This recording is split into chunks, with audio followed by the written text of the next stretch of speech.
The iconic brands of Detroit. Now wait a minute, this is Highland Park. So why start here? Well, the city of Highland Park is in the city of Detroit after all, and this is where Henry Ford built his iconic Model T, the very first affordable car for the working man. And the guys working there, of course, had to eat something, so when the Coney Island hot dog came along, boy, it made a real splash. And they made them right here, Red Hot's Coney Island. The Model T plant was just up the street, of course, so lunchtime? This was the perfect recipe. Good bun, great dog, a layer of mustard, and then the Coney sauce, and some onions. Oh, yeah. Okay, if you haven't heard about Red Hots, I know you know about those two Coneys right there at Michigan and Lafayette. The Lafayette and the American. Iconic Motor City cuisine. Iconic. And I don't use that word very often because some people overuse it, but it really is. Grace Karras is the third generation owner of American Coney Island. Grace's grandfather, Gus, actually started it all down on Michigan Avenue back in 1917. He came from a place called Dada in Greece, little village out in the mountains. Landed at Ellis Island, heard there were jobs in Detroit, so he made his way to Detroit, but in fact couldn't get anything. He thought, well, I'll start something on my own, and right there on that same corner that we're at right now, he started a little push cart selling hot dogs and shining shoes and cleaning hats and popcorn. Soon, Gus's brother, Bill, came over and joined him. They opened up a storefront and called it American Coney Island. It was a very simple lunch. There didn't need to be a menu. You could get a hot dog, chips, something to drink. That was about it. It wasn't long before Brother Bill opened Lafayette Coney Island next door. These Coney Islands are running in the fastest growing city in the world. But why are the restaurants called Coney Islands? Chili dogs, too. Coney Island in New York is an amusement park. It's not a food. In New York, Coney Island was known for Luna Park, those bathing beauties, and hot dogs. What Gus Karras saw was an opportunity knocking. When he saw that amusement park, it made such a huge impact on him that he's like, you know what? I'm in America, because he's in America, and he was so grateful and thankful for that. American Coney Island, and hence the name. In Brooklyn, yeah, they got their dogs and sauerkraut, but not Coney's. No, not like they make them here. That sauce is very much like a Greek spaghetti sauce, if you will. And so we think they took a little bit of Greece, put it on a little bit of America, and sold it. Sure, Coney's can be found in other parts of the country if you want to look hard enough these days. There are many across Michigan, but nothing like, well, the ones here in Metro Detroit.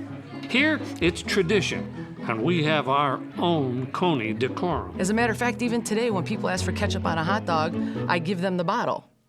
So you put it on. We don't put ketchup on a Coney dog. No ketchup goes on a Coney. The ketchup is only there for the fries. And it's always the dog. Forget about the mustard and the chili. The dog makes the Coney. You don't fry a hot dog. You don't steam a hot dog. You don't boil a hot dog. Does it have skin on it? Is it does it break apart? The ones with skin casings on it, that's the Coney Island. It's a flat top stainless steel grill, and you just put them right on the grill, start cooking them till they start browning and popping. American, Lafayette, and other Coney Islands get their hot dogs, believe it or not, from the same place, Dearborn Sausage. We're a niche company, and that's exactly what we're there for. You know, we do specialty things. The maker may be the same, but the hot dog recipes are different for the different Coney Islands. Everybody seems to have a particular taste profile, so you have to stick to what your customers are used to. After the dog, of course, comes the sauce. These are trade secrets. We ask everybody for the recipe. Nobody will give you the recipe.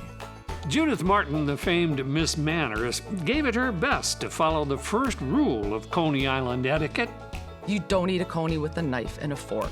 Judith Martin was an expert on manners, but she's no expert on Coneys. You're supposed to pick it up with your hands and eat it. And I use an over and under grip, and you come in like this on one end. But whatever falls, falls. But if it's kind of messy, you gotta kind of go all the way. 3 bites, and that's it. You know a good Coney by how many napkins you use. Coney Island history now includes Coney Sprawl. When some Detroiters headed to the burbs, well, they had to bring their conies right along with them. One of the sons, Tony Caros, decided he would leave the city, and he started opening conies in the shopping centers. Pretty much every Coney Island and every person who started those stemmed from my grandfather. Because as soon as he started making money, then he would bring somebody over. That's what we do. You know, we're Greek, family's so important. The whole Leo's chain, the biggest chain in the country, is descended by business from the Caros family. The Kirby's chain is related by blood to the Caros family. There are hundreds of Coney Islands that you could trace directly to the corner of Michigan and Lafayette. There's tons of us. There's a whole mess of us, absolutely. Over in southwest Detroit, there's still another classic Coney Island that dates back to the 1920s. The real person who understands conies, now this is the difference between somebody who really understands. Go to Dooley's over on Vernon. Now, Dooley wasn't Greek. In fact, he came from Albania. He passed away in the 1960s, but Dooley's place still makes conies. Now, I love American and I love Lafayette, but I spent many a day at Dooley's, which is really like a small place.